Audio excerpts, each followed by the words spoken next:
até o final dele. 1 Coríntios, capítulo 11, versos 23 ao 34. Queria convidar os santos de pés, só por esse momento, para lermos juntos, 1 Coríntios 11, do 23 ao 34. Como reverência à palavra de Deus, não a nós, que nós não somos nada, mas exclusivamente a santa palavra de Deus. Que diz assim, irmãos: porque eu recebi da parte do Senhor o que também vos ensinei, o que o Senhor Jesus, na noite em que foi traído, tomou o pão, e depois de dar graças, o partiu e disse: tomai e comei, isto é o meu corpo que é partido por vós.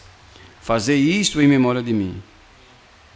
Do mesmo modo, depois de haver ceado, tomou também o cálice, dizendo: este cálice é a nova aliança no meu sangue. Fazei isso todas as vezes que o beberdes em memória de mim. Porque todas as vezes em que comerdes este pão e beberdes este cálice, proclamais a morte do Senhor até que ele venha. E de maneira que qualquer um que comer este pão ou beber o cálice do Senhor indignamente, será culpado do corpo e do sangue do Senhor. Portanto, examine-se cada um a si mesmo e coma do pão e beba do cálice. Porque o que come e bebe indignamente, sem discernir o corpo do Senhor, come e bebe juízo para si. Por isso há muitos enfermos e fracos entre vós, e muitos que dormem. Se, pois, examinássemos a nós mesmos, não seríamos julgados. Mas quando julgados, somos corrigidos pelo Senhor, para que não sejamos condenados com o mundo. Portanto, irmãos meus, quando vos reunides para comer, esperais uns pelos outros. Se alguém tem fome, coma em sua própria casa, para que não seja dada a reunir para juízo. E as demais coisas eu as porei em ordem quando eu for. Pode sentar, irmãos. Esse texto ele tem paralelo lá com Mateus 26, sobre a santa celebração da reunião, chamamos dentro da teologia reformada de carismática. E algumas igrejas são chamadas de as ordenanças, mas isso não altera o produto, irmãos. Porque, de fato, as ordens, ela não vai alterar o produto da teologia.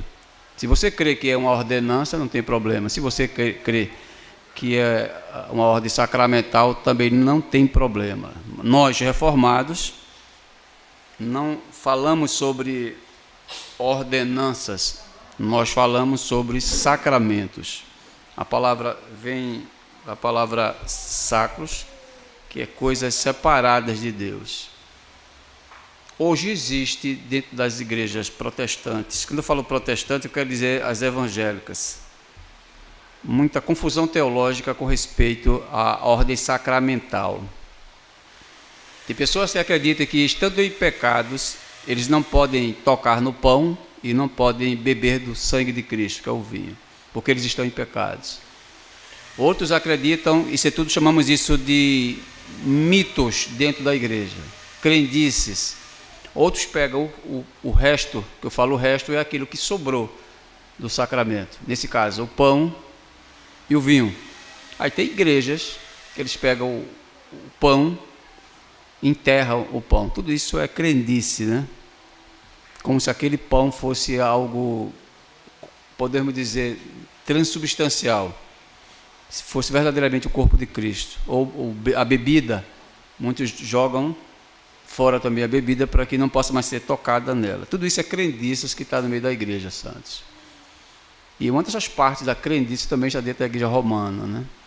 Aí a igreja evangélica, quando ela se apodera desse conceito, em pleno século XXI, ela também traz as suas crendices para o meio da igreja. Mas isso não tem nenhum apoio dentro das escrituras quando nós olhamos os contextos. A história da igreja primitiva lá atrás não tinha essas práticas. São práticas novas que foram agregadas à igreja, santos. Então hoje aqui em 1 Coríntios 11, Paulo não está em Corinto, Paulo está em espírito, eu falo, não presente fisicamente em Corinto, mas ele recebe a carta da família de Cloé, dizendo que tem vários problemas que está dentro da igreja de Corinto. Então, essa epístola, ela foi construída em cima de problemáticas, e uma delas é essa daqui, dentro da problemática da igreja de Corinto. Então, a família de Cloé, ele escreve para Paulo gentilmente, dizendo que está tendo problemas também em vários níveis da sociedade, teológicos, e um deles era esse daqui do capítulo 11. Quando você abre o capítulo 11, ele está falando sobre o desconforto teológico que as mulheres estavam tendo. Porque a perspectiva paulina é que, na abertura do capítulo 11, as mulheres não estavam tendo a sua postura adequada dentro da igreja. Aí Paulo começa a corrigir essa problemática dentro da igreja. E isso é nos dias de hoje. A mulher, ela quer fazer coisas que não pode fazer. Mas isso estava já dentro da igreja, aqui de 1 Coríntios. Quando os textos falam que Cristo é o cabeça da igreja, o homem é o cabeça da mulher e Deus é o cabeça de Cristo. Ele está dizendo que ali são as cabeças principais que têm que reger a igreja de Cristo. Essa é uma igreja bíblica, irmãos, onde cada um está dentro da sua postura correta. Então, essa problemática da parte A mostra que a cabeça da mulher é o homem. Então, estava tendo esses problemas dentro da igreja. Aí, quando vai para a parte B, aqui, sobre a questão da administração da ceia, Paulo explica em detalhes a coisa como funciona. Ele está explicando aqui dentro desse contexto, dos versos 23 até o 34, a funcionalidade, a mecânica de como funciona a ceia que Cristo programou para a igreja. Então, Corinto, ele tinha bagunçado a coisa dentro da fraternidade. A história proclama que havia, de fato, um grande banquete no meio da igreja de Corinto. Não é isso que nós fazemos aqui. Tinha alimentos de verdade em grande abundância que eles jantavam. Faziam uma ceia de verdade. Ceia, com alimentos, com bebida, comida. E que os pobres estavam sendo deixados de lado. Então, aí Paulo começa a citar exemplos como esse que não pode ocorrer dentro da igreja. Então, essa desordem corintiana aqui, ela reflete hoje dentro da igreja, santos, com relação ao respeito dos sacramentos. Não da questão da alimentação depois da ceia, mas a questão do próprio rito. Que muitos cristãos da época, e hoje ainda tem agarrado com esse mito, de que a ceia é chamada de Santa Ceia. Eu não sei por que a igreja faz isso. Chama essa parte de Santa Ceia. Isso não tem apoio dentro das Escrituras, porque nós temos que entender um ponto de partida, irmãos. Tudo que é de Cristo é santo. Não tem partes que não é santa. A santa pregação, porque as pessoas não dizem assim, vamos ouvir agora a santa pregação. As pessoas dizem, vamos ouvir aqui os santos cânticos, porque tudo da igreja é santo. Aí a ceia, as pessoas colocam ela num patamar mais elevado do que a palavra de Deus. Por que eu estou dizendo isso? Porque dentro do corpo reformado, existem ministros do Evangelho, igual a mim, que creem que os sacramentos estão acima das Escrituras. Eu sou da ala A, eu não creio nisso, santos. E se algum irmão aqui crê, não tem problema não, isso não vai fazer diferença para mim. Eu creio que a Escritura, a exposição, ou a própria dogmática de Deus, ela está acima do sacramento, porque os sacramentos emanam dentro dessa palavra, ela sai de dentro da palavra de Deus. As ordens sacramentais, elas não estão exteriormente fora das Escrituras. Então eu já tive até pequenas discussões com pastores sobre essas questões, que os pastores diziam mais ou menos assim, que o sacramento ele está acima das Escrituras. Sabe por que isso é verdade, irmão? Porque dentro do corpo reformado, dentro do corpo presbiteriano, você observa,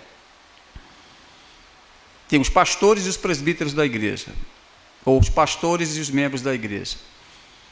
Somente os pastores podem ministrar os sacramentos. Agora, um presbítero pode pregar as Escrituras. Por que eles fazem isso? Porque eles acreditam que a ordem do sacramento está acima das Escrituras.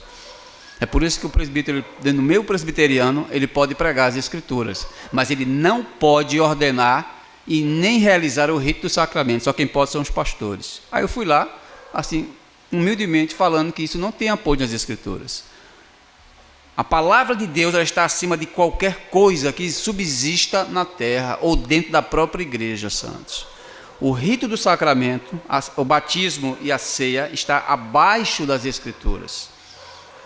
Mas tem muitos ministros que acreditam dessa forma, que o sacramento, pelo menos a ceia, ela está acima das Escrituras. Eu não vejo apoio nisso nas Escrituras, como também em outras e outras crendices que nós criamos dentro da própria igreja.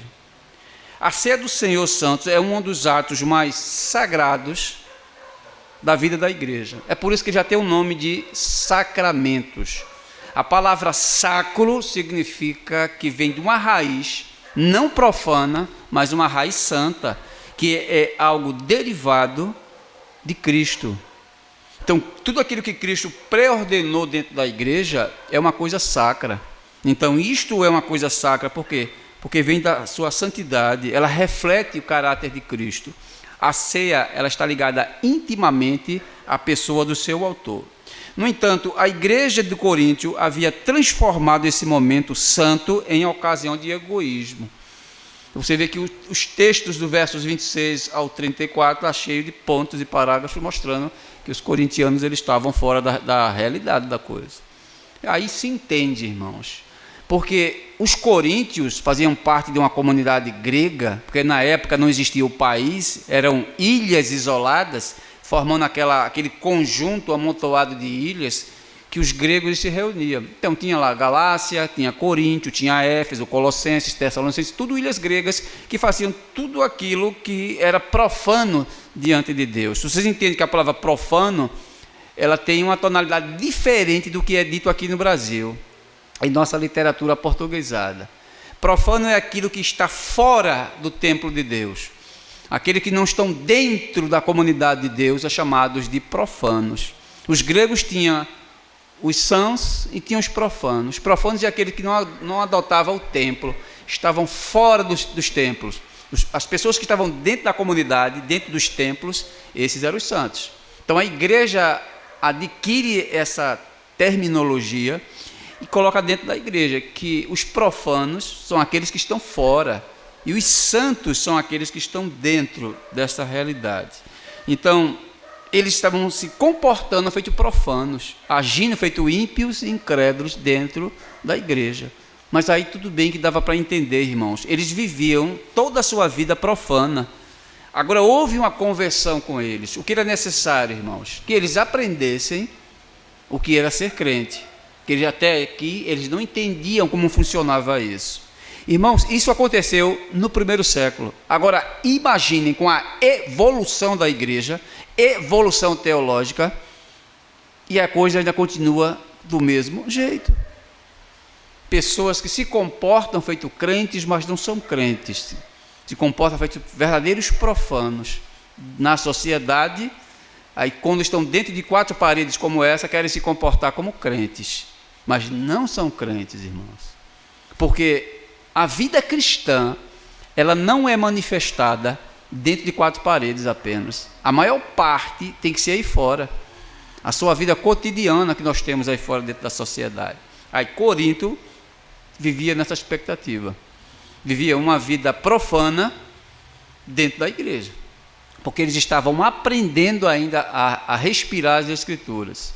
Eles não entendiam o que era conversão, eles não entendiam o que era serem cristãos. Você vê que as duas epístolas que Paulo produz é em cima de problemáticas dentro da igreja. Então essas problemáticas, elas refletem na vida social e moral da igreja. Aí Paulo quer mostrar que essas duas vidas, que chamamos de uma vida moral e uma vida espiritual, elas são incompatíveis dentro de uma sociedade.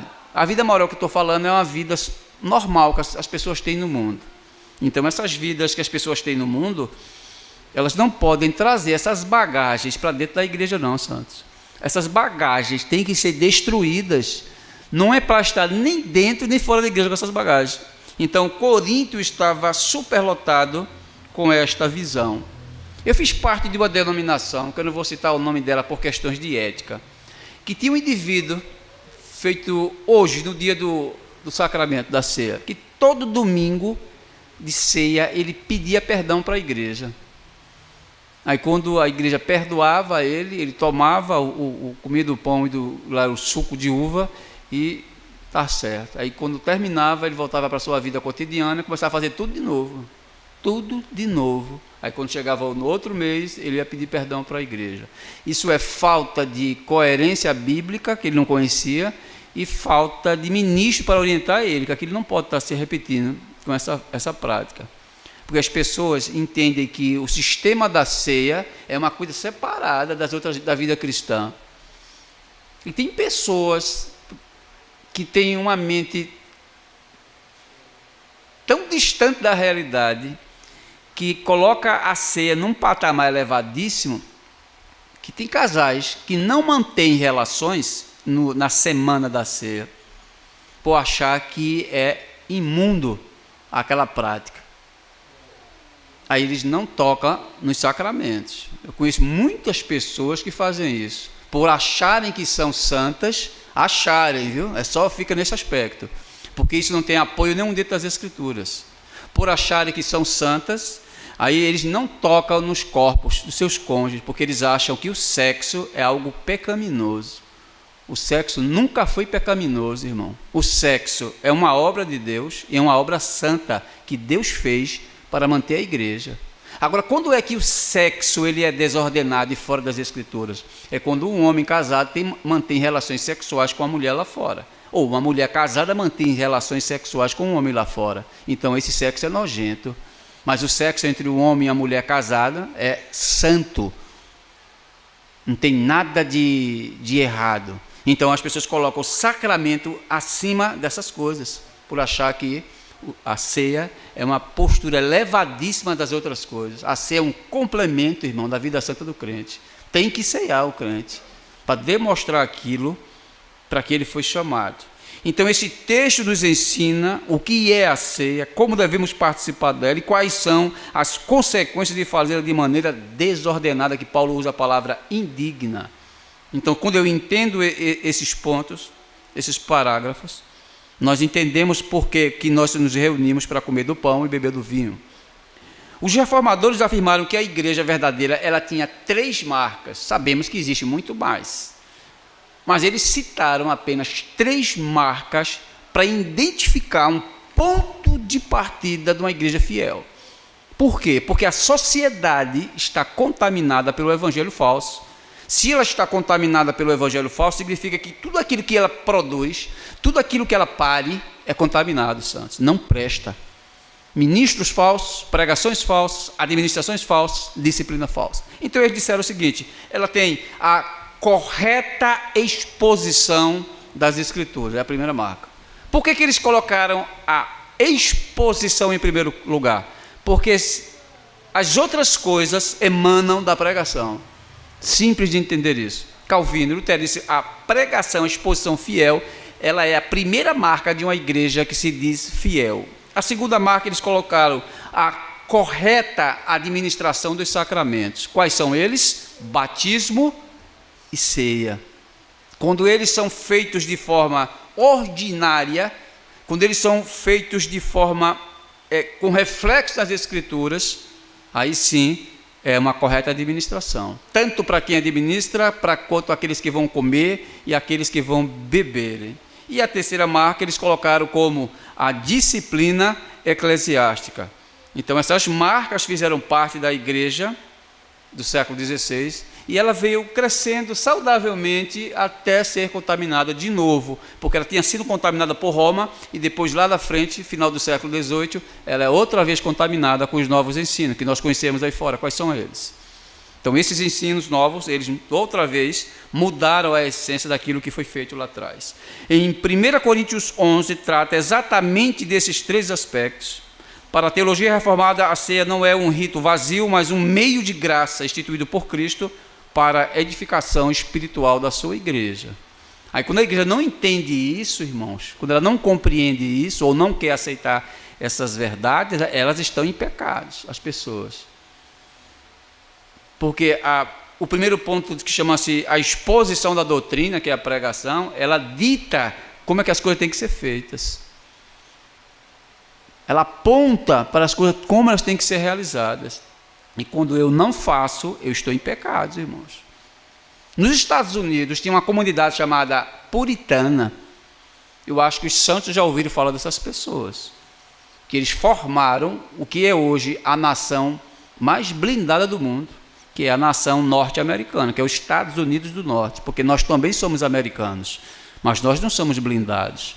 O americano do Norte, eles fizeram um juramento, os puritanos lá atrás, e que pegaram a Constituição norte-americana e ela foi fundada em cima das Escrituras. Veja que honra para os Estados Unidos, foi fundada em cima das Escrituras. Então lá eles priorizavam o culto, não faltava culto. Eles priorizavam os sacramentos, toda a igreja comia do pão e bebia do cálice. Então, observando que esses pontos eram pontos de partida para mostrar que a igreja era saudável, totalmente saudável, santos. Então, a ceia aqui é uma ordenança recebida do Senhor. Os versos 23 a 26 diz assim: porque eu recebi da parte do Senhor o que também vos ensinei, que o Senhor Jesus, na noite que foi traído, tomou o pão, e tendo dado graças, o partiu e disse: tomai e comei, isto é o meu corpo, que é partido por vós, fazei isso em memória de mim. De modo semelhante, depois de haver ceado, tomou também o cálice, dizendo: este cálice é a nova aliança do meu sangue. Fazei isso todas as vezes que bebedes em memória de mim, porque todas as vezes que comerdes deste pão e beberdes desse cálice, proclamais a morte do Senhor até que ele venha. O verso ele abre assim: porque eu recebi do Senhor o que também vos entreguei. Isso aqui não é Paulo que está dizendo que eu estou fazendo a ceia. Não, não é isso que ele está dizendo, não. Paulo nunca participou da ceia, porque Paulo ainda não tinha nascido, irmão, espiritualmente falando. Paulo ainda era um judeu praticante, Paulo ainda perseguia a igreja, Paulo odiava os cristãos. Isso aqui acontece, essa narrativa histórica de Paulo acontece na última ceia que Cristo faz. Ele reúne os seus 12 apóstolos e faz a sua celebração. E Paulo não estava lá. Porque na contagem numérica de apóstolos, tivemos quantos apóstolos? 14 apóstolos. Claro, 12 apóstolos de início. Judas Iscariotes, ele se suicida, e entra Matias como 13º apóstolo, na substituição cronológica deles. E lá na frente surge o 14º apóstolo, que Paulo disse: sou eu, como um aborto. Ele se coloca numa posição de desvantagem com relação aos outros apóstolos. Então temos aí o 14º apóstolo, e ele não estava da ceia. Mas quando ele diz assim: eu recebi do Senhor o que também vos entreguei. O que foi que Paulo recebeu, irmãos? E o que foi que Paulo entregou? É a doutrina, irmãos. Os outros apóstolos recebem o sacramento. Eles estão lá, comem do pão e bebem do vinho. Paulo não participa disso. Mas quando Paulo diz que porque eu recebi do Senhor o que também vos entreguei, é a catequese, é o ensino. Que ele recebe e os outros não. Aquilo que Paulo recebe é diferente dos outros. Paulo disse: eu recebi a doutrina para entregar a vocês. Eu vou expor a vocês a vontade de Deus. Então Paulo aqui, ele começa a instruir a igreja corintiana como ela deveria se manter. Então temos aqui no versos 23 a origem divina dessa ceia. A ceia não é uma invenção da igreja, irmãos. Não é uma propriedade da igreja. A ceia não emana da igreja, santos. Ela sai dentro do próprio Cristo. É por isso que nós temos que ter cuidado, porque ela não é da igreja. Tem coisas que saíram da igreja. Por exemplo, o diaconato é fruto da igreja. Mas a ceia não. A ceia é derivada do próprio Cristo. Também não pode ser tratada como tradição no meio da igreja. Ela é doutrina cristã. Ela está enraizada dentro da dogmática da igreja. Ou seja, ela é provinda da mente e do caráter de Cristo, sacramental. Ali aponta para algumas coisas que iria acontecer a ceia. Então, Cristo é o autor desse sacramento. Então, a igreja não pode inventar nada, santos. Ela tem que apenas obedecer e repetir aquilo que Cristo, ele fez lá atrás. Então, esse é um aspecto que eu tenho que observar. Ela vem diretamente do Senhor Jesus Cristo. Então, Paulo recebeu essa instrução por revelação e a transmitiu fielmente à igreja. Até aquele período ainda tinha revelações que estavam sendo complementadas. Paulo disse: conheço um homem que no corpo ou fora do corpo subiu até o terceiro céu, e lá foi mostrado a ele coisas inefáveis, ou seja, não permitidas, autorizadas, para que revelasse à igreja. Esse homem, sabendo que ele próprio, o apóstolo Paulo. Aí Paulo pega toda essa revelação de Deus, com a bagagem do Antigo Testamento que ele já tinha, esse conhecimento, e agora começa a aplicar isso dentro da igreja. Não é por isso que a igreja tem que saber das Escrituras, santos. A igreja tem que se aprofundar nas Escrituras, para conhecer a mente de Cristo, para poder não pecar contra a santidade dele. A ceia é um reflexo disso.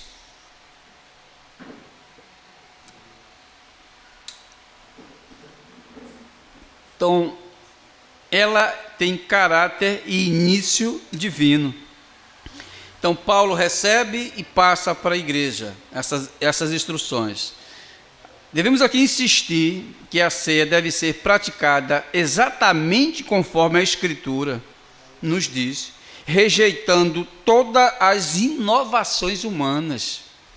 Os pastores criativos são antibíblicos. Na igreja não pode ter pastores criativos, criando coisas fora das Escrituras.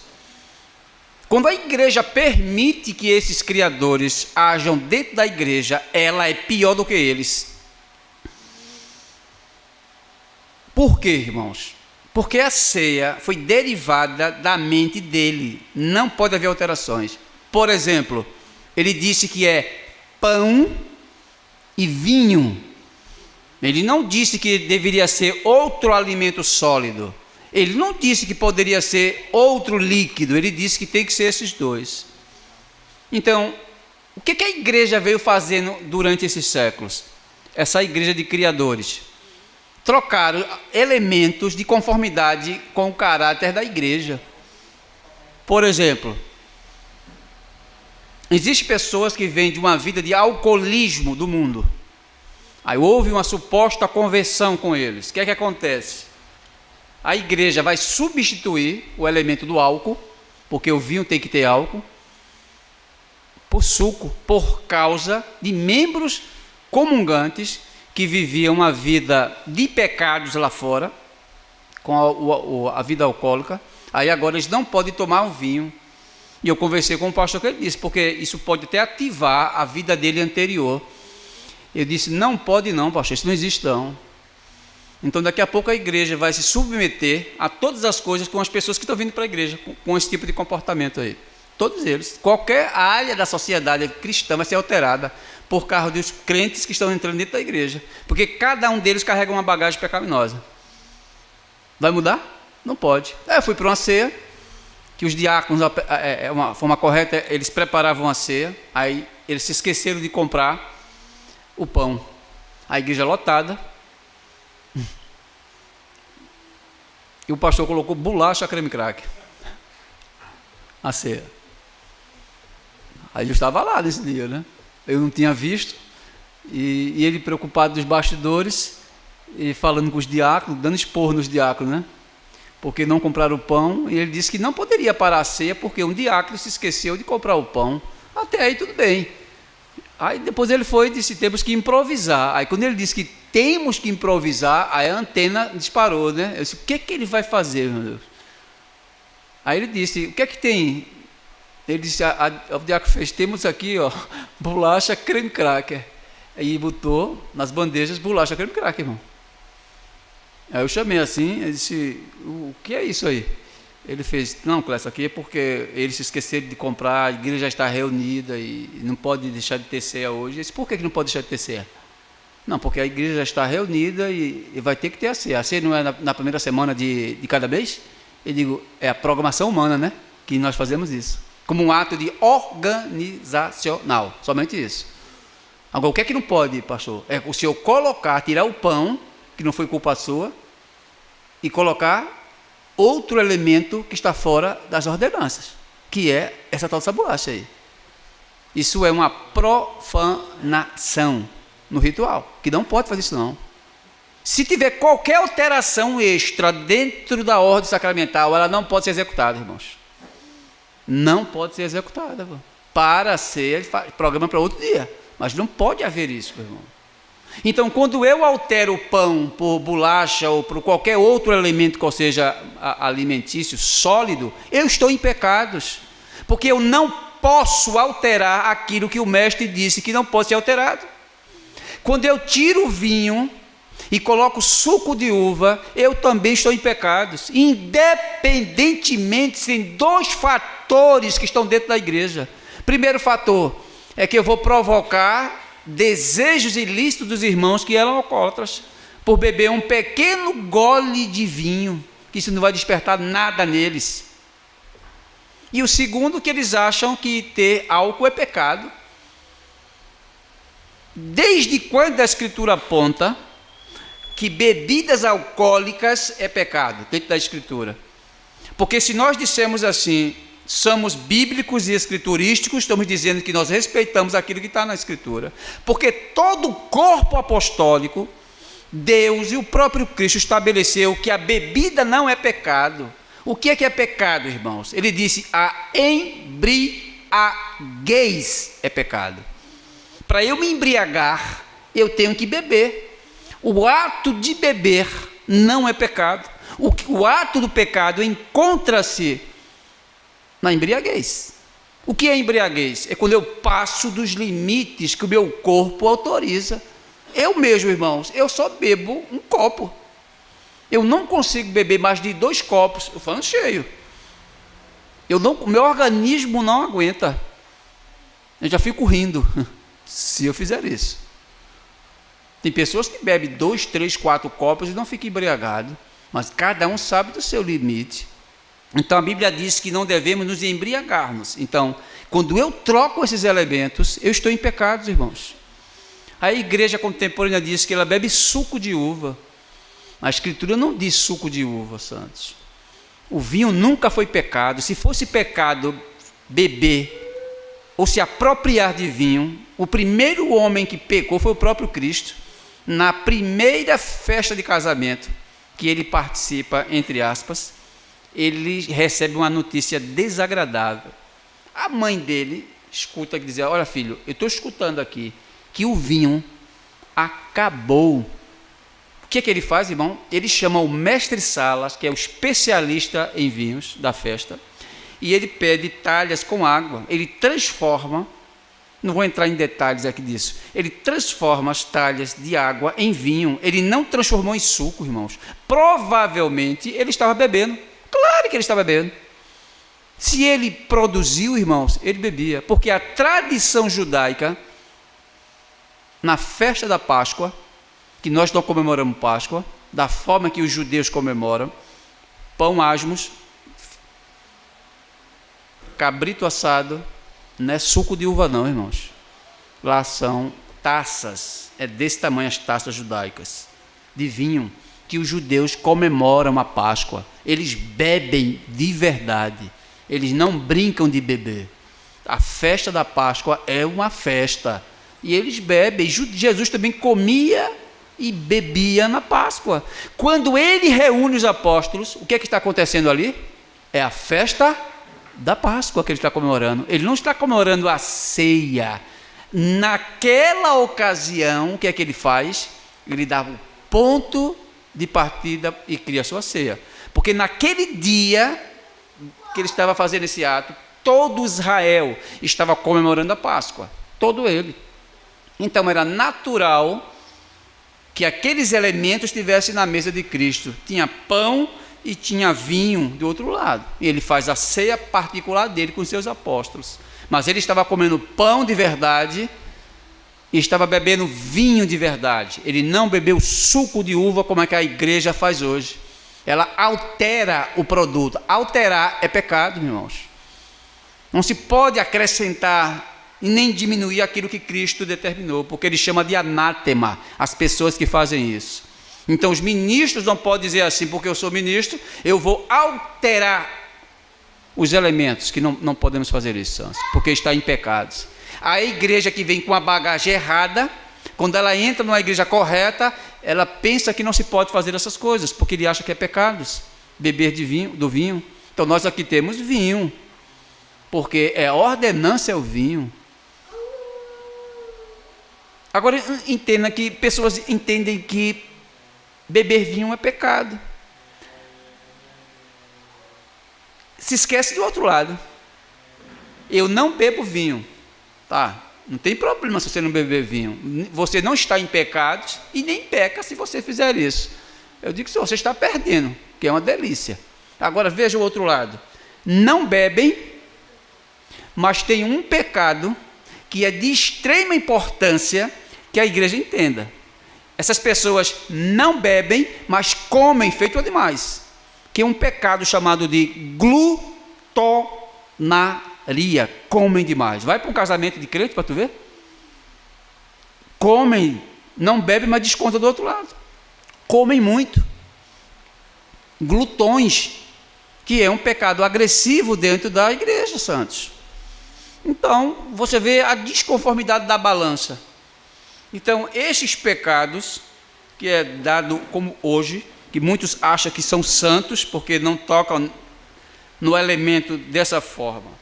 Então, aqui nós observamos que Paulo estava instruindo a igreja, dizendo que isso é um ponto de origem divina, é do próprio Cristo. O próprio Calvino afirmou, disse que nada deve ser adicionado aos sacramentos, além do que o próprio Cristo ordenou. O próprio Cristo ordena.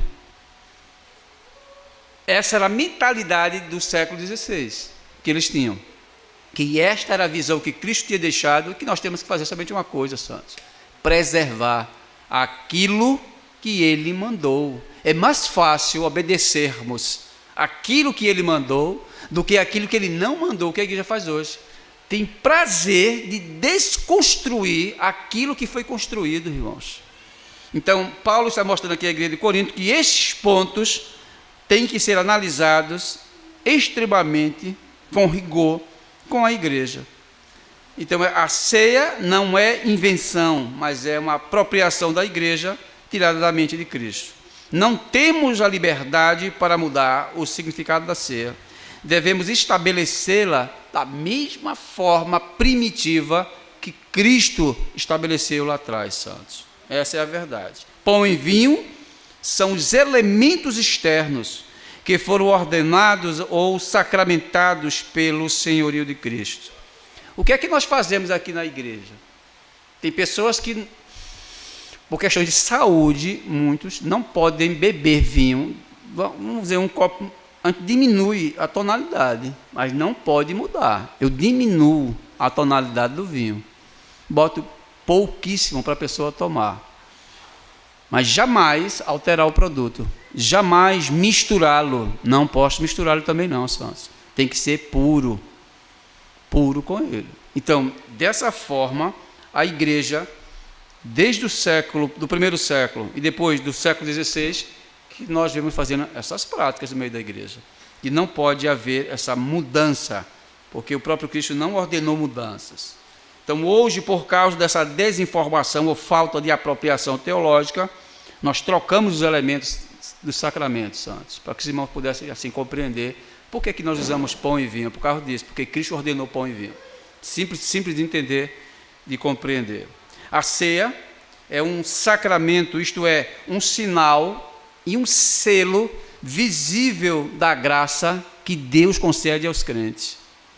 É como se nós tivéssemos uma marca em nós, e esta comida e esta bebida identificava quem são aqueles e para quem são que nós fazemos esse rito. Quando isso surgiu no primeiro século, era assim um caso de horror e escândalo, porque a coisa não era teologicamente explicada corretamente. Ele dizia assim: em certo, os ímpios, contando no livro de história, de certo em certos tempos, Um grupo de pessoas denominadas de cristãos se reúne num ambiente fechado para comer carne humana e beber sangue humano. Porque eles escutavam dizer, nós estamos comendo e bebendo da carne de Cristo. Aí as pessoas levavam para o lado literal e diziam assim, que eles estavam bebendo sangue de uma pessoa e comendo carne humana, que não se pode comer isso, irmãos. Então as pessoas tinham essa visibilidade do que a igreja fazia, mas isso tudo é de um modo simbólico. Nós não comemos aqui carne humana de verdade e não bebemos sangue humano de ninguém, porque sangue não se bebe, meu irmão. Sangue ele foi feito para percorrer nas veias. Então esses são os elementos que Cristo promulgou e que esse elemento é chamado de sacramento, que é um sinal visível e selo da igreja de Cristo Jesus. É um privilégio para cada crente comer e beber dos elementos. A ceia, irmãos, ela não é uma coisa física e real. Em que sentido? Não temos aqui nessas bandejas carne humana e não temos do outro lado também sangue humano. O pão aqui representa o quê? O corpo de Cristo entregue por nós. Então, se eu entendo o simbolismo do pão, e se eu compreendo o simbolismo do vinho, eu estou dizendo assim, eu entendo a teologia da expiação. Quando eu não entendo o que é isso, eu não sei de nada de expiação. A expiação, ela tem esses dois elementos. É necessário que haja esses dois elementos. Carne e sangue. Deus trabalha com carne e sangue. A vida não está na carne, a vida repousa no sangue. Então Deus disse, eu preciso desses dois elementos, de carne, que é a vida humana, e o sangue, que ela está concentrada dentro desses dois elementos. Então, a expiação significa que Deus mata a carne para tirar esse sangue. É o ato de expiar o pecado. Deus expia o pecado com a tirada do sangue. Claro, se eu tirar o sangue, ele vai morrer de todo jeito. Então, quando o pão é apresentado como o corpo de Cristo, ele estava simplesmente dizendo que esse corpo ele vai ser entregue a ser exterminado. Esse corpo ele foi construído para ser morto por causa de vocês. Quando vocês pegarem desse pão, vocês têm que entender que isso é uma realidade. Eu vou morrer por causa de vocês. Esse corpo vai ser pendurado no madeiro e ele vai morrer por causa de vocês. Aí todas as vezes que vocês comerem desse pão, lembrem-se que isso é uma realidade. A igreja de hoje te pergunta, o que é o sacramento? Para que serve o pão? Para que serve o vinho? Qual é o sinal que isso nos traz na mente? É isso, santos. A morte vicária de Cristo.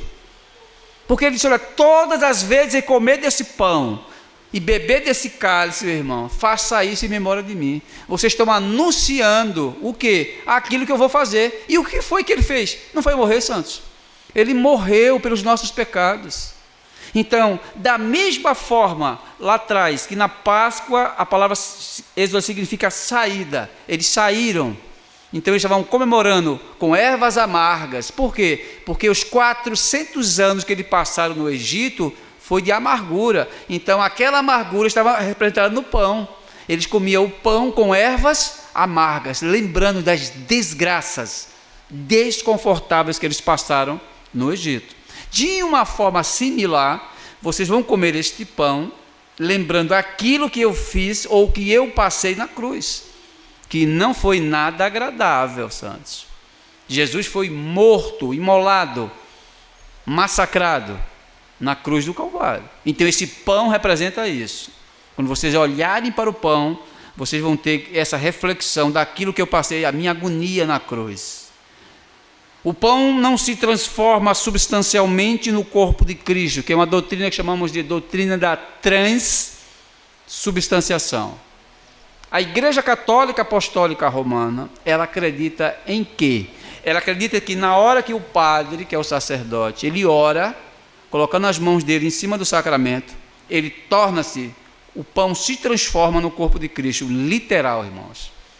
Isso não tem apoio dentro das Escrituras. Jesus disse: fazeis isto o quê? O rito em memória. Ou seja, não é uma coisa física e real.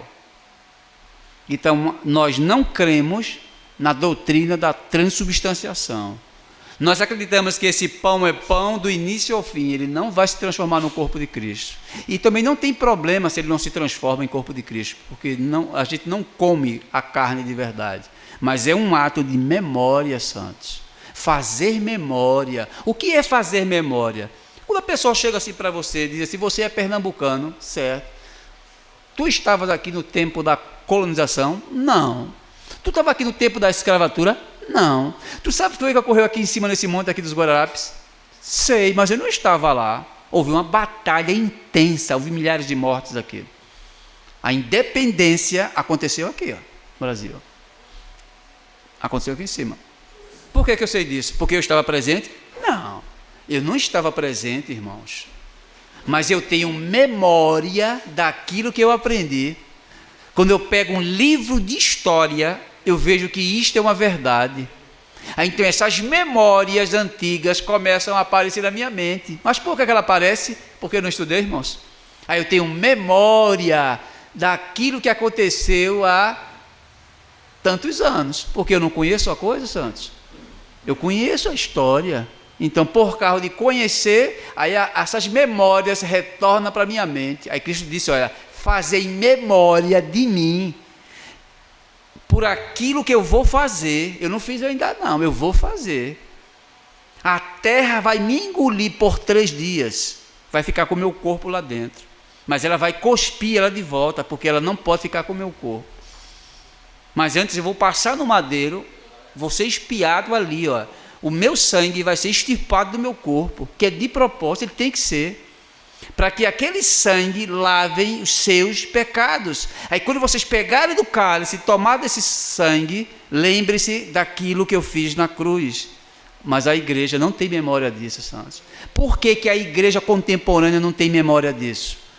Porque apenas eles leem a Escritura. Tem que examinar as Escrituras, santos, para pegar essa memória, extraí-la e dizer assim: ele fez isso por causa disso, para isso, com essas finalidades. Isso é memória.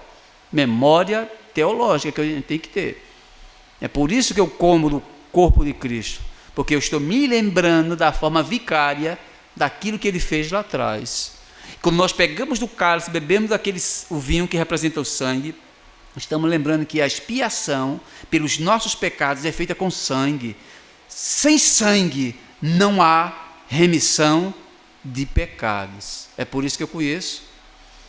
Aí bebemos conscientemente daquilo que ele fez para mim, para nós. Bebemos conscientemente. Aí Paulo quer mostrar essas realidades. Cristo está verdadeiramente presente, não corporalmente, mas espiritualmente alimentado a fé do crente nos sacramentos. Foi assim que Calvino ensinou a presença espiritual real de Cristo. Ele disse: ele não está fisicamente aqui, mas ele está verdadeiramente, espiritualmente representado nos elementos. É por isso que o rito ele é sacro. De fato, é a Santa Ceia. Por quê? Porque o rito envolve uma parte sacramental. Ato sacro, porque tudo aquilo que Cristo faz e determina para a sua igreja é um ato sacro. Então é a santa pregação, as santas orações, a santa exposição e os elementos, tudo são santos. Por que tudo aqui é santo? Porque foram separadas as coisas para servir a Deus. E os elementos envolvidos na separação, pão e vinho, eles se tornam sacros. Então esse pão ele representa e comunica espiritualmente Cristo aos fiéis. Por que um ímpio não pode tocar nos sacramentos? Porque ele não foi feito para eles, irmãos. Um incrédulo não pode entrar na ceia e beber do elemento. Tudo bem, irmão, se ele fizer isso, nada vai acontecer. E só acontece de coisas boas e coisas ruins com os crentes, viu? Com o ímpio, não.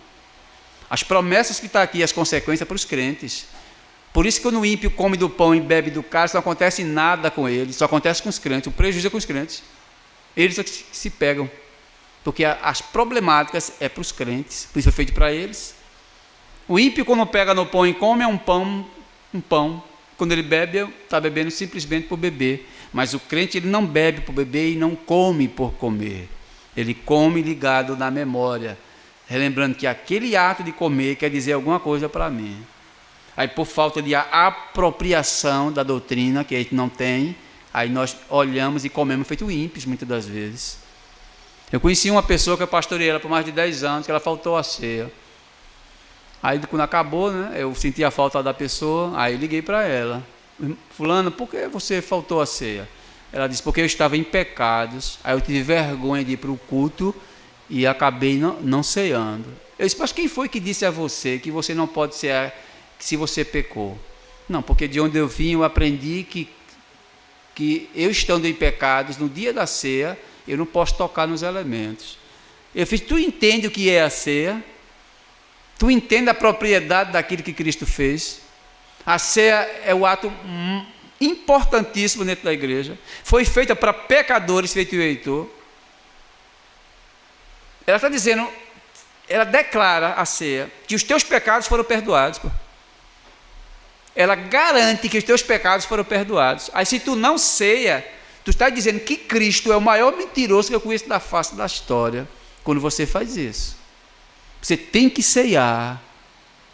Jesus disse, se confessarmos os nossos pecados, Ele é fiel e justo para perdoar os nossos pecados. Então isso é promessa de Cristo. Aí você parece que faltou essa aula, não consegue ver essa coisa, né? Isto é aquilo que a ceia ele nos apresenta. O cálice representa uma nova aliança no meu sangue, disse Cristo. Observe, irmãos, que ele disse, por que ele disse nova aliança? Jesus se expressa dessa forma, o apóstolo Paulo. Porque não tinha a primeira aliança, irmãos? A primeira aliança, ela foi feita com sangue também. Mas o sangue que foi feito, a primeira aliança, era sangue de touros, que não tinha poderes para perdoar pecados ativamente. Eles perdoavam passivamente. Hebreus capítulo 10, o autor desconhecido vai dizer assim, que o sangue de touros e de bodes, eles tinham autoridade para perdoar, mas o sangue de Cristo perdoa pecados para sempre. Então, nesse sistema, quando você entende o que é a nova aliança, a fragilidade da primeira para a segurança da segunda, você não pode estar faltando a ceia, porque a segurança que a segunda traz, ela cobre toda a imperfeição da primeira aliança. Deus, revelando ao profeta, ele disse, e gravarei em vossas mentes as minhas leis, farei convosco uma nova aliança. É isso que ele está dizendo, a nova aliança é feita com bases na morte expiatória de Cristo. Aí quando um cristão em pleno século XXI não sabe dizer o que significa novo nascimento, ele não sabe me explicar o que significa conversão, que é opostos entre si, quando ele não sabe me explicar o que é santificação, quando ele não sabe me dizer o que é uma justificação forense de Deus, ele está perdido, irmãos. Ele está ocupando no banco um lugar que não é para ele. Tudo bem que existem níveis de entendimento na igreja, normal, tem crente que tem mais entendimento do que outro, mas aquele que tem menos conhecimento, ele tem que entender essas coisas também, dessa forma assim, baixinha. Ele tem que entender que o sangue perdoou os seus pecados.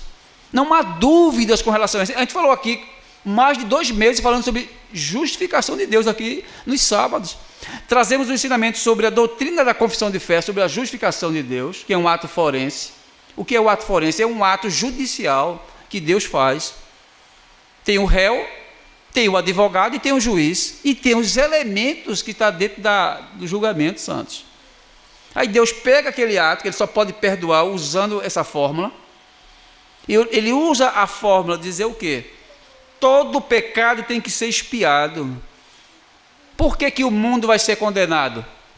E por que a igreja não vai ser condenada? Isso tem que ser explicado, santos. A igreja tem que explicar isso. Por que o mundo vai ser condenado? Porque o mundo não tem advogado. E por que a igreja não vai ser condenada? Porque a igreja tem um advogado. A palavra grega paracletos significa que a igreja tem um advogado. Esse advogado estava na cruz, pendurado na cruz. Ele tirou a sua vida e deu para a igreja. Mas só que não deu para o mundo. No juízo de Deus, quando vier sobre a terra, o que é que vai acontecer? Por que o mundo vai ser condenado? Porque está desprotegido. está vulnerável, não tem nenhuma proteção. A igreja está coberta de proteção. Quando o apóstolo Paulo escreve, nenhuma condenação há para aqueles que estão em Cristo Jesus. Porque o sangue de Cristo perdoou os pecados da sua querida e amada igreja, santos. Aí quando eu bebo do cálice, eu estou dizendo que Cristo fez isso por mim. Não somos merecedores, porque a palavra charismas, que vem da palavra carismáticos, que vem da expressão de graça como favor imerecido, nós não merecemos, mas Cristo nos deu esse favor, porque ainda nós somos pecadores, somos desprovidos dessa segurança eterna.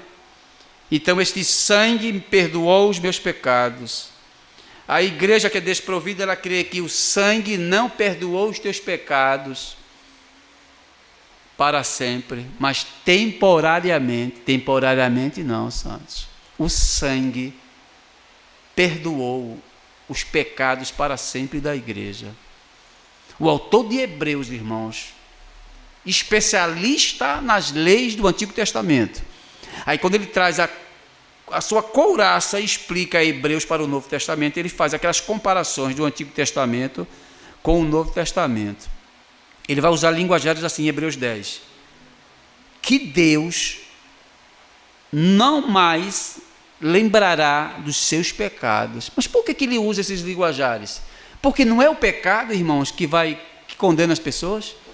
Se o pecado tem um alto poder destrutivo para destruir o corpo físico e a parte espiritual, e ele tem, mas com a igreja Deus disse assim, eu não mais me lembrarei dos vossos pecados. Por quê? Porque os pecados não foram depositados na cruz, meu irmão. Nós não temos mais pecados para nos condenarmos, não. Porque os nossos pecados estavam na cruz do primeiro século, ficou lá com Cristo. Então não tem mais pecados para condenar a igreja. Aí quando eu bebo do cálice, eu tenho que me apropriar dessa teologia, desse conhecimento.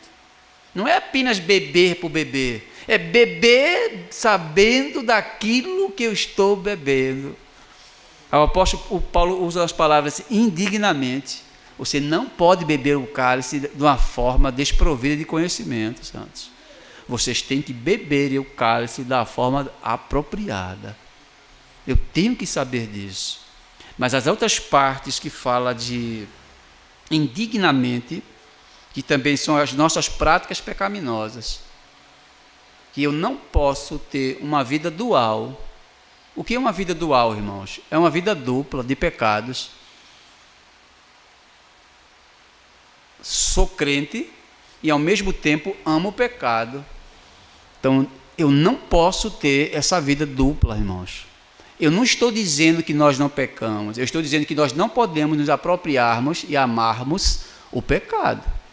Aí Paulo usa as expressões assim, há muitos que dormem. Essa palavra dormir aqui, eles estão mortos, porque eles estavam vivendo dessa forma.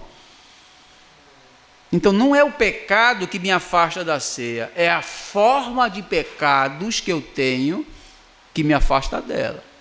Por exemplo, aqui na epístola de 1 Coríntios, no capítulo 5, tem um homem que está mantendo relações sexuais com a esposa do pai, deveria não ser a mãe dele, madrasta. Aí Paulo usa as expressões assim, ouve-se como coisa certa que entre vós quem? Igreja, há fornicação, e fornicação tal, que nem mesmo entre os gentios se sabe que exista. Tanto que quem abuse a mulher do seu pai, ele está dizendo que nem entre os gentios tem alguém que faça isso, e está dentro da igreja. Não pode, irmão. Não é que ele teve relações, é que ele estava tendo relações diferentes. Ele estava na prática contínua, ele estava amando o pecado. Aí Paulo diz, tire esse miserável do meio da igreja, para que o corpo dele seja entregue a Satanás, seja destruído, porque ele está num pecado miserável, quebrando vários dispositivos dos mandamentos de Deus. Aí não pode, irmãos. Não é uma questão que nós pecamos nos arrependemos e cessamos. Mas é uma vida contínua de pecados. Aí não pode. Então eu tenho que saber os limites desse pecado e a apropriação desse pecado.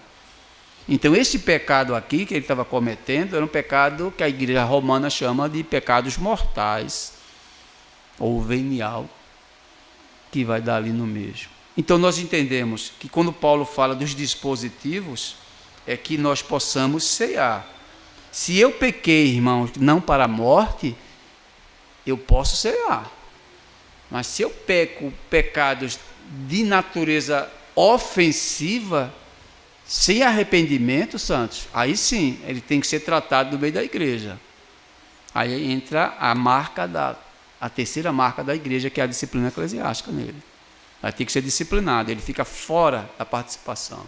Porque em João 6,56, lá para frente, ele vai dizer que aquele que não come e não bebe do meu sangue, não tem parte comigo, irmãos. Então nós temos que bebermos e temos que comermos desse pão, para mostrar a realidade de Deus que está em nós. E qual é a realidade? Que somos seres existentes, somos seres substanciais, que existimos dentro de Cristo.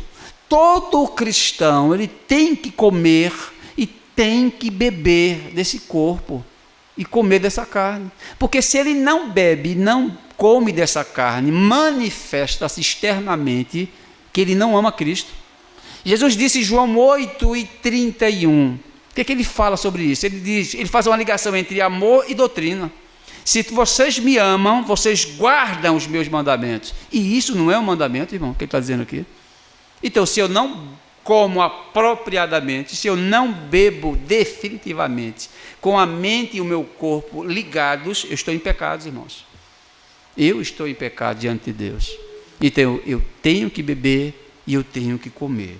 Então, esses vislumbres que a ceia aqui mostra com propriedade, é quando eu comer desse pão, eu tenho que estar ativamente entrelaçado em Cristo, e quando eu beber desse cálice, que é o vinho, que é o sangue dele, eu tenho que entender aquilo que ele fez no Calvário, perfeitamente para mim. Então, quando eu como indignamente, eu não estou crendo nessas verdades. Aí, por não crer nessas verdades, eu estou em pecados. Eu tenho que acreditar na doutrina de Cristo, irmãos. Se eu creio em uma doutrina errada, e comendo do pão e bebendo do vinho, eu estou em pecados. Porque eu tenho que comer e beber alinhado com os seus ensinamentos. A ordem que ele dá em Mateus o último capítulo de Mateus 28, podemos dizer lá, de versos 17 ao 20, ele diz que ele dá uma questão de a grande comissão, ide por todo mundo, ele manda pregar o evangelho para fazer discípulos, batizando-os em nome do Pai, do Filho e do Espírito Santo, ensinando-os a guardar tudo que eu vos tenho ensinado. Mas ele diz que o ensino está ligado aos sacramentos. Batize eles em nome do Pai, do Filho e do Espírito Santo. Mas ele diz, olha, ensine todas as verdades para ele, para que essas duas coisas andem juntas. Não há separação dessas coisas, irmãos. Então, quando nós entendemos com a mente e obedecemos com os nossos corpos, e entendemos o que é os sacramentos, estamos alinhados com uma igreja saudável de Deus. Não adianta você comer ou beber sem você entender e não aceitar essas verdades, porque eu tenho que beber e comer e entender essas verdades. Então é por isso que o apóstolo Paulo, quando ele abre, ele já diz assim: eu vou entregar a vocês aquilo que eu recebi do Senhor. E o que foi que ele recebeu? Foi a instrução, santos. Então, quando nós comemos e bebemos, bebemos para a glória de Deus e comemos para a glória de Deus. E como é que se glorifica a Deus? É com as nossas vidas que agradecemos a Deus. O que é a glória, irmãos? O ponto máximo da glória de Deus é quando os nossos corpos estão em obediência plena com o Evangelho. Eu estou obedecendo ao Evangelho. Eu manifesto os ensinamentos de Cristo no meu corpo, eu estou glorificando a Deus. Então eu estou alinhado com aquilo que Deus ele quer de nós. Então nós estamos aqui alinhados. Nós acreditamos no Evangelho. Ao que nós falamos tanto ontem aqui na doutrina, falamos de coisas assim, erradas, as certas, as erradas, que nós saímos das coisas erradas para abraçarmos o verdadeiro evangelho. Então isto é glorificar a Deus. O homem não glorifica a Deus debaixo do falso ensino. O homem não glorifica a Deus estando em pecado deliberado, amando o pecado, tendo relações íntimas com o pecado. Ele não glorifica a Deus. Ele só glorifica a Deus com esses termos. Glorificar a Deus é quando você abre a boca e começa a fazer glória, glória, glória. Isso não significa nada. Porque Jesus disse: esse povo honra-me com os lábios, mas o seu coração está distante de mim. O que é que Cristo quer dizer com isso? Que não adianta apenas falar que ama, mas você tem que praticar o amor. E em relação a Cristo é a obediência ao Evangelho. Eu tenho que obedecer ao Evangelho, não para sermos salvos, mas para mostrar que já somos salvos. É altamente diferente. Então, ele fecha o círculo aqui, mostrando uma realidade para cada um de nós. Quando ele fecha o termo para com a igreja de Corinto, ele quer colocar a igreja de Corinto num patamar elevadíssimo que a igreja não tinha. Teologicamente, a igreja não estava num patamar bom. Aí Paulo começa a instruir a igreja corintiana e mostrando que a conclusão disso é que vocês não podem profanar aquilo que é sacro. Aí, para não haver profanação, tem que haver correção. Porque esses pecados, irmãos, têm perdão, viu? Todos esses pecados aqui, um lado temporal, tem perdão. Aí Cristo mostra que há perdão para a igreja, que ela se comporta de uma forma infante, e ela tem que amadurecer. Quando ela amadurece, irmãos, ela abandona essas coisas. Mas por que ela fica nessas práticas erradas? Porque ela é uma criança ainda. A criança não para de fazer coisa errada. Não é porque ela é má, é porque ela é criança. Não tem entendimento das coisas. Aí Paulo começa a mostrar que a doutrina tem que estar no centro da igreja. A teologia tem que estar no centro da igreja. Simbolicamente, por que esse púlpito está aqui no centro, irmãos? Por que esse púlpito está aqui no centro? Porque a palavra de Deus deve estar centralizada na vida da igreja, santos. Isso é um simbolismo, como a ceia também é um simbolismo. Então nós refletimos isso para nós hoje, a aplicação que trazemos para a igreja, santos. Que as nossas vidas como cristãos têm que estar altamente alinhadas com as Escrituras. Esforcem-se, não para serem salvos. Esforcem-se para que as vossas vidas estejam alinhadas com a vontade de Deus. Muitas das vezes, irmãos, acontecem problemas em nossas vidas e que nós não aceitamos a correção de Deus, queremos fazer a coisa com a nossa própria determinação, nossa própria vontade, nosso próprio entendimento. Queremos fazer as coisas como se fosse agora. Deus não trabalha dessa forma, irmãos. Deus trabalha da forma dele, não trabalha da nossa. Aí nós queremos resolver as nossas problemáticas, feito Coríntio, com as nossas forças, com o meu entendimento, com a minha perspectiva. Vai cair por terra, irmãos. Aí você não pode dizer que eu estou me comportando feito um cristão, quando você coloca o teu pensamento, os teus objetivos acima do de Deus, estão errados. Veja como é que a oração ela é distribuída, irmãos. Pai nosso que estais no céu. Veja como é que vai dizer, olha, faça-se a minha vontade, não é assim? Não, irmãos. Faça-se a tua vontade. Mas eu não consigo esperar a vontade de Deus, irmãos. Eu tenho que realizar as minhas aqui na terra. Estou em desconformidade com Deus. Eu tenho que saber esperar, santos. Aí quando eu entendo esses pontos iniciais de partida, eu entendo as coisas que Deus está dizendo na Escritura. Então, quando o apóstolo Paulo escreve a respeito da ceia, ele está dizendo que essa vontade nossa tem que se submeter à vontade de Deus. E se eu digo que sou aquilo que digo que sou, eu tenho que manifestar aquilo que eu sou, mas não em mim, mas em Cristo. Não é isso que nos diferencia do mundo, irmãos? Eu não vivo por mim, mas eu vivo por Ele. para Ele e por Ele. É isso que a igreja defende há séculos. Eu não sei que vocês, quando lê o credo apostólico, o que é que vocês entendem disso aí? Ou é apenas vocês ficam recitando por recitarem? Eu creio em Deus Pai. Olha como vocês dizem aí. Vocês abrem a boca de vocês e dizem assim: eu creio em Deus Pai. E se a vida está em desconformidade, o credo em nada é a mesma coisa, santos. Veja como funciona a coisa. Muitas das vezes citamos por citar, mas eu não entendo aquilo que está ali. E muitas vezes, quando eu entendo, eu não quero obedecer. Isso é aspectos sacramentais. A ceia representa que a nossa vida social, a minha vida cultural, a minha vida espiritual está nele.